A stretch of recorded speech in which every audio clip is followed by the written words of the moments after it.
Well, good morning, everyone. Welcome to the Couples Academy Show. My name is Hassani, and we are continuing a series that we have started on last week. And I said that I was going to take my time with this. It is restoring intimacy after an affair. And in that process, we were able to walk you through the 11 different types of intimacy. But then, more specifically, we began to zone in on emotional intimacy, physical intimacy. Well, haven't gotten there yet. Spiritual intimacy and intellectual intimacy, and all of them are important. And these four in particular, spiritual, emotional, physical, and intellectual, form a bond and a oneness. There's a scripture in the word that says, "A man shall leave his father and mother and cleave unto his wife, and the two shall become one flesh," right? One flesh, not just implying physically one flesh, but in all ways. So when you hear terms like soulmate, the soul is where the mind, the will, the emotions, the thought, the intellect, the imagination, the feelings, all those things resolve or reside in the soul. So when you come together physically, when one person is literally inside of another, there is a oneness to it. But when souls merge and they connect, and usually this is done in the very beginning of a relationship, there is a connection there. There's a oneness there. And so when a man says, or weds a wife, right, there is a coming together, there is a oneness. Oftentimes, over the course of time, this oneness, this togetherness, this level of intimacy is broken. We go from soulmates to rollmates to roommates to cellmates, where we feel trapped in a marital prison. And so there's been a wall that has been built up, a boundary that has been created, and a separation between the two. And so they're going in opposite directions. And though they may be in the same physical proximity, emotionally, mentally, intellectually, and sexually, they are as far apart as the east is from the west. So we've been talking about some of the challenges and complications associated with why intimacy is broken down and how we need to begin to restore it. And that's what we're talking about. So wherever you're dialing in from, whatever city, state, country, we want to know who you are. We want to acknowledge you and thank you for being a part of the conversation. Also, click the link, the like button. When you like this video, it sends something to the algorithm that pushes it out to people that you may be attached to as well. If you believe that this is a blessing to you, it can be a blessing to others. Really quickly, we have Last Chance Weekends taking place this summer, June 7th through the 9th, July 12th through the 14th, and August the 9th through the 11th. So make sure you register for those. But we're going to dive right into this conversation. We're doing part 2 of emotional intimacy, how to rebuild it. It was so meaty, so weighty, I didn't want to race through it. And so just as a quick reminder, we talked about the importance of open communication. How when you begin to communicate, you're revealing your thoughts, you're revealing your feelings in a way that your spouse can receive it. Then we began to talk about the importance of quality time together. I tell you, the number one issue that most couples struggle with, regardless of why they come to us, is quality time. Quality time. That before I do, they spent the majority of their time together. But after I do, everything else became a priority but themselves. So work, extracurricular, kids. I'm a part of this organization. I volunteer over here. I want to get together with my boys. The game, the TV show, everything else becomes more important than the one that you said I do to. Isn't that interesting? And so they become the last thing on your list of priorities, and they feel it. And they oftentimes feel neglected. They feel taken advantage of. They feel overlooked. They feel dismissed, disregarded, abandoned, rejected, all within the confines of a household. You spend more time communicating and connecting with other people than you do your spouse, even though you live within the same household. Because, guess what? He ain't going nowhere. She ain't going nowhere. What happens is new becomes normal, and normal becomes less exciting. And the same effort, the same attention, the same willingness that you put towards a relationship in the very beginning, you've gotten comfortable and you no longer do what you once did. And slowly but surely, things begin to slip away. So we talked about the importance of quality time. Then we talked about expressing appreciation and affection. I can feel something in my heart, I can think something in my head, but if I don't articulate it, if I don't let you know what I'm thinking and what I think of you, then you may make the assumption that I no longer feel the way I once felt, that I no longer think the way I once thought, because there was a time when you were very observant and descriptive and would articulate and had no problem telling me. You would compliment me. I couldn't get enough of your compliments, and you kept them going. But over the course of time, somehow there was a disconnect, and the mind bone is no longer connected to the mouth bone. So I may think it, but I won't say it. And the reason why I won't say it is because of that argument we had last week. Or you already know why I got to tell you all the time. Why do you need to know? But somehow we feel like we need to confirm, affirm, compliment people we don't even know. Baby, I just want to let you know you are beautiful. Excuse me, sir. I just wanted to let you know, I don't mean to disrespectful, but you are a handsome man. Like, we feel the need to do that, as if they didn't know that before we actually articulate it. But somehow we assume that our spouse, they already know what we think. They already know what we feel. I ain't got to tell them every single day. I told you about this couple I worked with who have been married for 10 years, and she complained, beautiful woman, she complained that her husband never complimented her. And he actually had the audacity to say, well, I complimented you on our wedding day. Why do I have to keep telling you? I don't want it to get to your ego. I don't want you thinking too much of yourself. So I said it then. You should believe it. The insanity, right? And so when we starve our spouses of things that they need for their comfort, for their safety, for their security, to feel loved, to feel desired, to feel like they're somebody that they care. I'm telling you something begins to die on the inside. So you've got to be able to articulate. But then it said affection.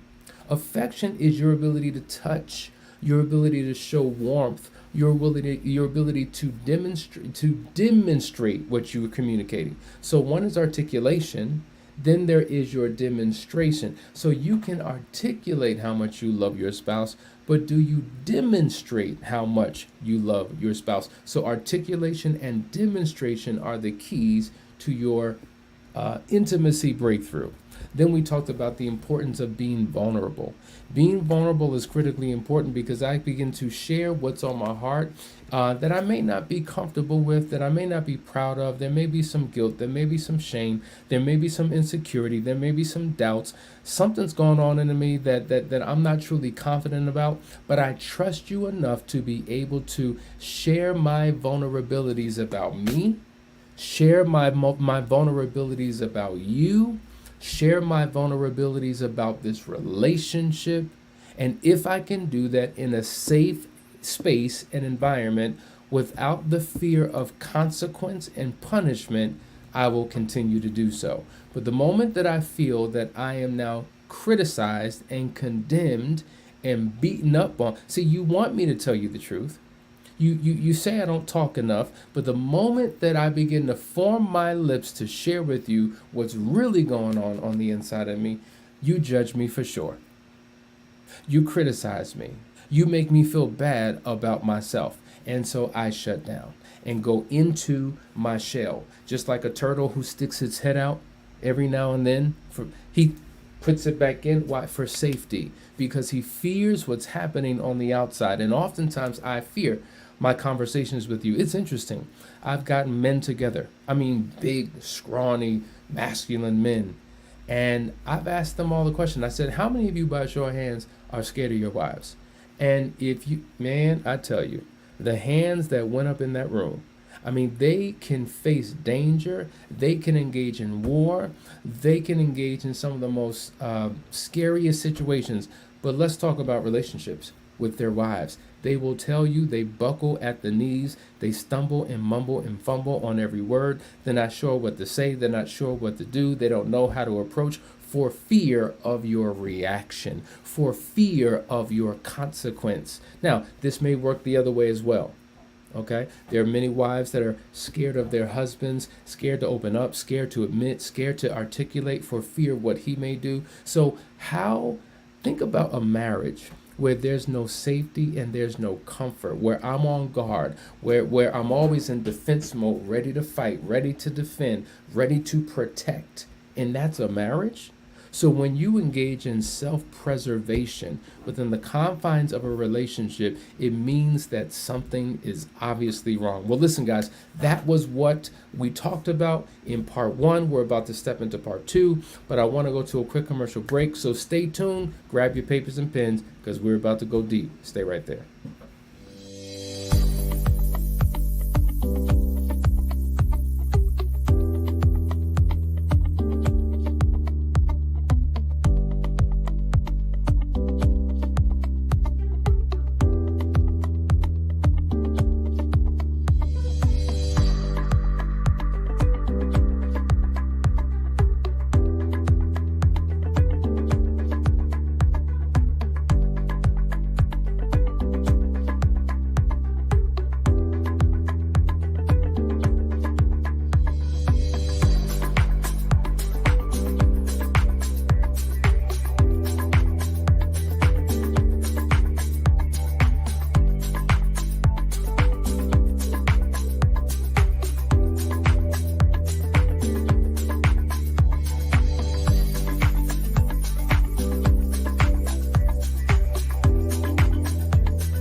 Hey guys, we're back. You're watching the Couples Academy show. That was the Last Chance Weekend, the thing that we've been encouraging you to sign up for, because people come from a place of hopelessness and desperation and leave with hope and inspiration. A renewed relationship, a healthy foundation for something that is sustainable. So if that's what you want, if that's what you've been searching for, you need to come on, you need to register, and let's see you. Matter of fact, we have one coming up this weekend, and it's not too late. It is now Monday. A lot of times we get people at the very last minute. We can make room for you and accommodate you so that you can get what you need in your relationship. All right, guys, we're diving deep. We're talking about how to restore emotional intimacy. We want to go into the next step. Here we go. Build trust. Now, as you know, trust and honesty is one of the foundational pillars of a healthy relationship.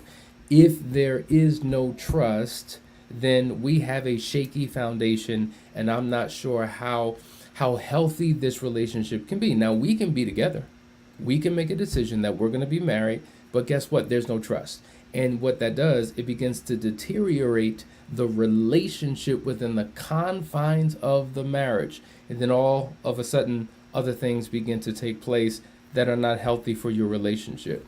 And so obviously, if we're talking about rebuilding intimacy after a betrayal, the first area where I struggle to trust you is when it comes to members of the opposite sex. Now, whoever you've worked with should have facilitated a process, guided you through a process where you began to restore trust in that area. And there are a number of things that you have to do, which we don't have time for within this particular show. But oftentimes there's an insecurity around members of the opposite sex. Because if you were unfaithful with a member of the opposite sex, if you were unfaithful for a member of the same sex, now we got a whole bunch of problems, right? So now everybody's suspect. And so while I'm in a position of, I'm just not sure, I don't know, I'm still trying to figure it out. Every human being, like if I'm a male and you're a female, okay, and you cheated on me, every human being with a vagina and a pulse separate from you, or I should say a penis and a pulse, because if you cheated with a man, every human being with a penis and a pulse separate, or a vagina and a pulse, any of that, they're suspect, because I don't know what you're able to do, what you're liable to do. I don't know what direction you'll turn in. I don't know what you're still being tempted by. I don't know what secret conversations you may be having. I don't know your motive. I don't know your agenda. I just don't know. And so I'm cautious about everybody. So now I have a major insecurity. I have a paranoia. I just have a struggle trusting. But not only do I not trust you for what you did to me, I don't even trust myself, because I can't even believe that I didn't see it, that I wasn't aware of it, that I didn't see the cues. So I don't trust anybody. Okay? And so until we establish foundational rules and principles and parameters and guidelines about what healthy interactions with members of the opposite sex look like, I'm going to struggle. Listen, every time you touch that phone, I'm struggling. I don't have trust in that particular space. And so I've got to see, oh, here we go again, the demonstration of your trust building behaviors that will cause me to become a believer. What are you doing? See, because you could say it all day long. You need to trust me. I promise I never will. Well, what's the demonstration of your articulation? What are you showing me? What can I see? What evidence, what proof do I have that you will never do it? You've got to be transparent. You've got to be open and honest. You can't compartmentalize. You can't live in a silo. You can't have a separate life with me and then you exclude me from the rest of your life or the rest of your world. I've got to be able to see into all. See, the moment you tell me what I can't have access to, that's where my suspicion grows. The moment that you say, well, you don't need to see all of that. See, that's when I begin to get uncomfortable. Well, why? Why don't I need to see it? Because people who have nothing to hide what? Nothing. Well, I'm just a private person. There's no room for privacy. Now, you violated this relationship with the betrayal. Privacy's out the door. Oneness means that I can go in your wallet, you can go in my purse, flip it, right? I can go on your phone, you can go on mine. I got access to your emails and your social media. You have access to mine. There's nothing separate from us, because people who have nothing to hide absolutely nothing. So there is a process over a period of time that you need to go through to restore trust in a relationship. I'm going to show you something that we share with our Foundry men, just to give you a piece of it. This is what we call the certainty bridge. Okay, now if you're walking across this bridge from the left side of the bridge to the right, guess where you are? You are in a place of fear, worry, and doubt. This is what you live with. This is what you operate in. Fear, worry, and doubt that I may do again what I once did, that I won't be able to be integral like I once was. And so if you're thinking about it, operating from it, breathing, walking, talking it, then everything I do is a struggle. So along the journey to get to the other side of the bridge, there are specific steps that you need to go to in order to begin to restore trust in a relationship. And there's a role that I have to play as the one who is now the offended one. And there's the role that you have to play as the one who ultimately broke the trust from the very beginning. And so one of the things that you have to be is consistent and reliable. Be consistent and be reliable in your actions. Follow through on promises and commitments to rebuild trust. But every time you say you're going to do something, you do it once and then you stop. And then you want to be rewarded, you want to be celebrated, you want a cookie, you want a trophy, you want a prize because you did one thing right. Scripture says that do not be weary in well-doing, for in due season you shall reap if you faint not. Meaning, don't get tired of doing the right thing. You can't do the right thing once. You can't do the right thing twice. You can't do the right thing 10 times and then stop. You've got to do the right thing again and again and again and again and again over an extended period of time. And if you're not weary or tired in doing it, you will reap if you faint not. You will get the reward of your efforts and your actions, which is restored trust, if you don't quit. First of all, why would you quit? If you quit, then that really means this is not a change and a transformation that you made on the inside of you. You're just doing something to get to a result, to get to an end goal. Okay, how long do I have to do this in order to win a trust back? Well, then that means it's not a part of who you are. You're just operating in a very mechanical way, and it's not an internal reality for you. And because if it was, there would be no stop, there would be no end, there would be no fainting. It would be who you are, just like you breathe in and out. You don't breathe in and out until you stop and then you faint and then you give up. You will die. And so when you're restoring trust, there's new behaviors and new rules that you have to engage in ongoingly, because now it's a part of who you are, because you just haven't been, one who's made certain modifications to your behavior, but you've gone through an actual internal transformation. There's a difference between those two, which we'll get into. But your consistency, when you say you're going to do something, you do it. And when you do it regularly and consistently enough so over the course of time, they begin to believe what it is that you're saying. You say you're going to spend time, well, let's do it. But when you make a date and then you break it, or if you had a date every now and again and it wasn't consistent because we established what day we would have date night, then I can't trust you. When you say you're going to be on time for our work day and come with an agenda and you don't, I can't trust you. When you say you're going to spend more time with the kids and it's here, there, it's hit or miss, I can't trust you. Forget what you say. I can't trust what you do.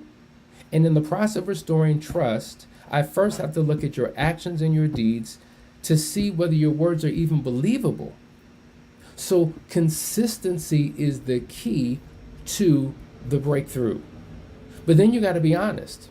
You have to practice honesty in all interactions. You have to be truthful about your feelings. You have to be truthful about your needs. You have to be truthful about your concerns. But I fear being that, because when I am honest, it's your reaction. It's the way you respond. It's the consequence that I have later on down the road. It's the hypersensitivity to you that you have to things.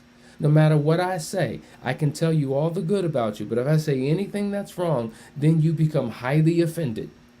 You become highly offended that I'm berating you and tearing you down, and I can't believe that you would think so. How can we get offended by a spouse who has a front row seat to our lives and wants to engage in some form of honesty, but our emotions and our ego so fragile that we can't accept it? So we tear down, we break down, we shut down, and then it's vitriol, right? It's total, like it's punishment. We seek revenge and vengeance on our spouse for what they say. I can't believe. I've known people who have attempted to end relationships because they heard something from their spouse that they did not like. And maybe the spouse is the only one who could tell you what other people won't, what other people feel they're not qualified for, what other people will fear the consequences if they do, what will happen. But a spouse who's more comfortable and assumes that you will be there will tell you, and then it backfires on them. So don't ask for honesty in a relationship if it's not celebrated. If it's just barely tolerated and it's punished, don't expect a person to operate in that particular way, because there's pain and consequence attached. And so if you're the receiver of the person who you expect to be open and honest, then you've got to create an environment for honesty. Now, I'm not putting the blame on you. Don't misinterpret what I'm saying. Both of you have a role to play.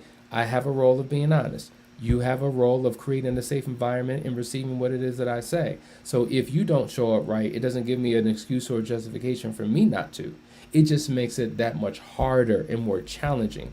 And so if we're together in this thing called life and this thing called relationships, then that means that we have to work together to get to the end result that we both desire. So I don't mean to belabor the point, but you've got to begin to rebuild trust. It is foundational for emotional intimacy. Let's go to the next one. This is a huge one that at some point I'm going to do an entire series on, and that is conflict resolution. Now, let me say this.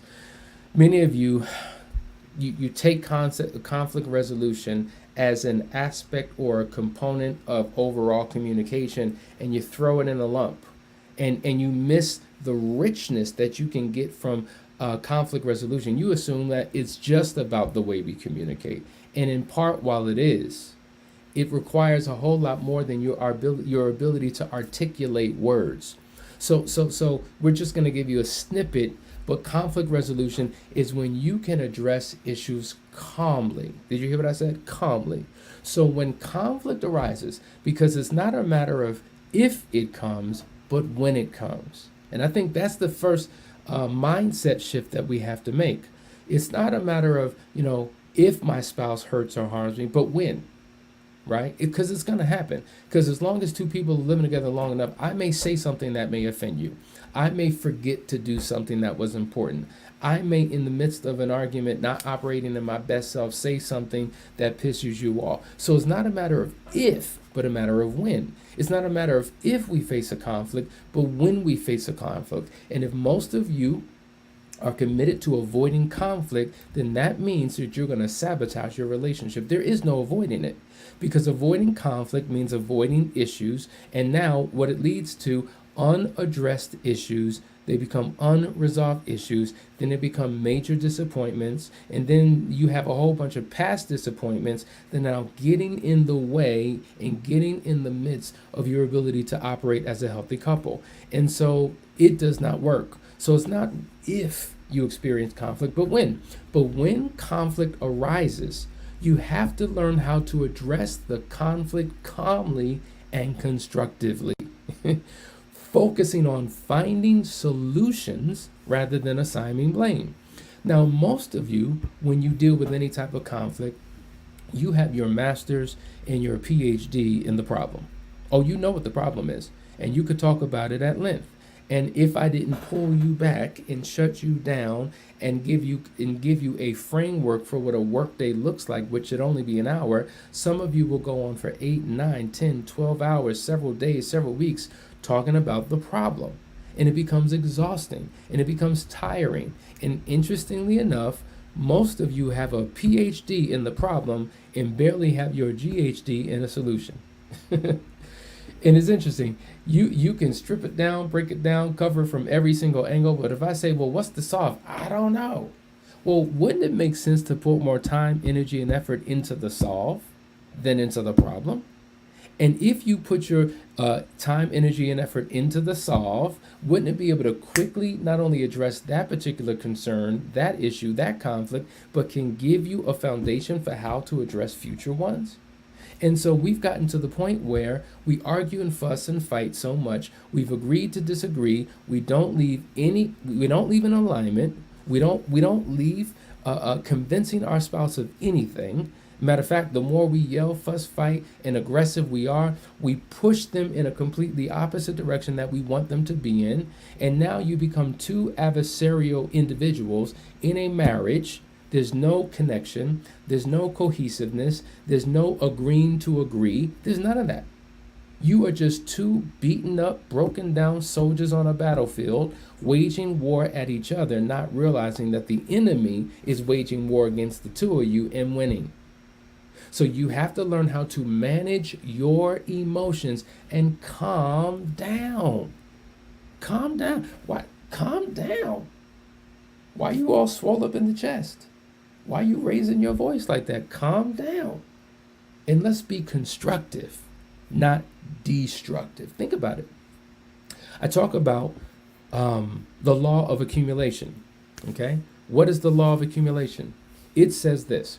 Water, when properly filtered, we drink with it, we wash with it, we cook with it. When properly filtered, it's a very constructive thing.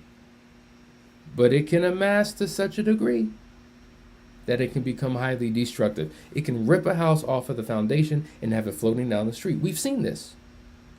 Electricity, when properly filtered, it powers devices. Cell phones, laptops, lights, right? All the appliances in our home, when properly filtered. But it's a very constructive thing. But it can amass to certain degrees where it becomes highly destructive. And if not filtered, it can kill. We've seen that, have we not? Sure. Likewise, emotions. When they are properly filtered, we're managing them, right? We're able to deal with situations and circumstances and conversations in a calm, cool, and collective way. But if it amasses to a certain degree, it becomes highly destructive, and we can unleash venom and vitriol and hatred and become verbal assassins, and we can destroy everything in sight. So when we haven't learned to properly manage these emotions, okay, when we've just allowed them to accumulate, it will cause more harm than good. It becomes destructive. So, managing those emotions, number one, we have an internal anger meter within us. We know when it's going into the red, and before it gets there, we need to calm that down. We need to, regroup. We need to reset the room. We need to take a break. We need to breathe. We need to do whatever we need to do. We need to release the rage.